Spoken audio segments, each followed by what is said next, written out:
تو بھائی یہاں بتایا جا رہا ہے کہ یونیورسٹی میں داخلہ لینے کے لیے طالب علموں کو یا تو ای کیٹ دینا پڑتا ہے یا تو ایم کیٹ دینا پڑتا ہے۔ ان دونوں امتحانات کے اعداد و شمار کا خلاصہ یہاں پر نیچے دیا ہوا ہے۔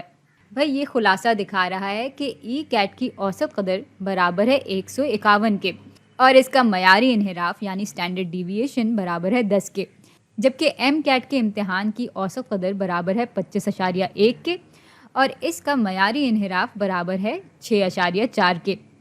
اچھا، جان دونوں ہی امتحانات دیتا ہے۔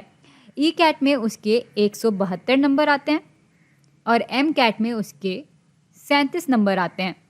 اب سوال یہ ہے کہ ان میں سے کس امتحان میں جان کی کارکردگی زیادہ بہتر ہے؟ چلیں پھر کام شروع کرتے ہیں اور اس سوال کو حل کرنے کی کوشش کرتے ہیں۔ بھائی پہلی نظر میں دیکھ کر تو ایسا ہی لگتا ہے کہ جان کی کارکردگی ای کیٹ کے امتحان میں زیادہ بہتر ہے بنسبت ایم کیٹ کے امتحان کے، کیونکہ یہاں پر یہ 172 نمبر لیتا ہے اور یہاں پہ یہ صرف 37 نمبر لے رہا ہے۔ لیکن یہاں پر دلچسپ بات یہ ہے کہ ان دونوں ہی امتحانات کی اسکیل ہی الگ ہیں۔ بھائی مختلف اسکیل سے ہمارے کہنے کا مطلب یہ ہے کہ ان دونوں امتحانات میں کل نمبر ایک جیسے نہیں ہیں۔ لیکن ہاں، اگر ہم یہ فرض کر لیں کہ ان امتحانات میں جو سکورز ہیں، جو نمبر آتے ہیں، وہ عام طور پہ پھیلے ہوئے ہیں یعنی نارملی ڈسٹریبیوٹیڈ ہیں، تو ہم اس اعداد و شمار کے خلاصے کی مدد سے اپنے سوال کے جواب تک پہنچ سکتے ہیں۔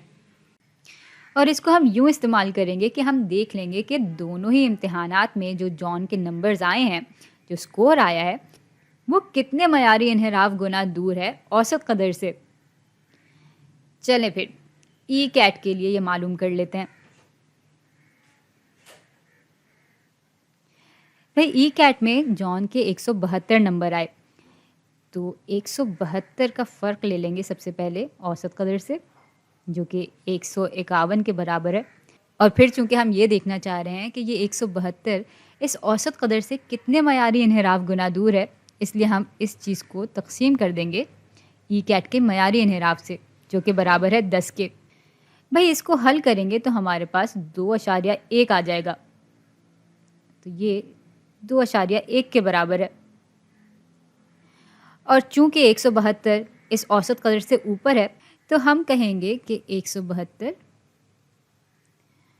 2.1 معیاری انحراف گنا اوپر ہے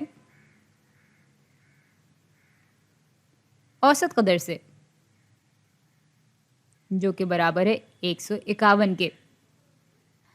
اچھا، اگر آپ کو یاد ہو تو یہ اصل میں ہمارا زی اسکور ہوتا ہے، تو ان دونوں ہی طریقوں سے ہم نے ای کیٹ کے لیے 172 کا زی اسکور بیان کر لیا ہے۔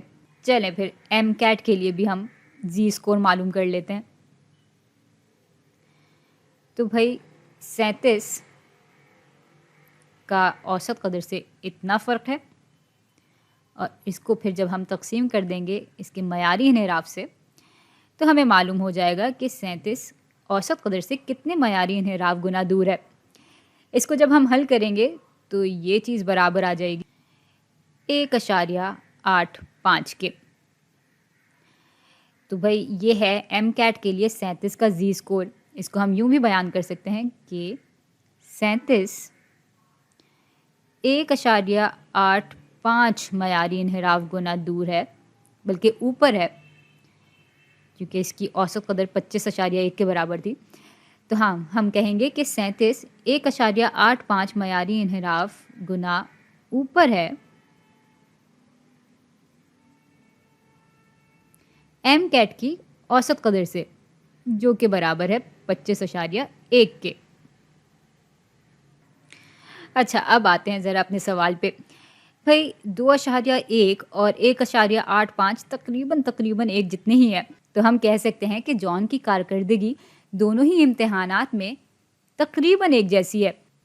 لیکن اگر آپ کو بہت ہی مخصوص نتائج چاہیے تو اس کے لیے ہم دیکھ سکتے ہیں کہ ای کیٹ میں جو جان کے نمبر آئے ہیں وہ اوسط قدر سے 2.1 معیاری انحراف اوپر ہے، جبکہ ایم کیٹ میں جس کے نمبر آئے ہیں وہ اوسط قدر سے 1.85 گنا معیاری انحراف دور ہیں۔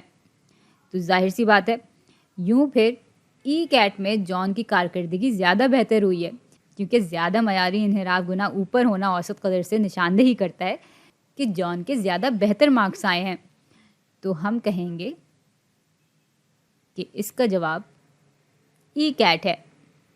تو یہ ہے ہمارا جواب اور یہ ہے اس کا ثبوت۔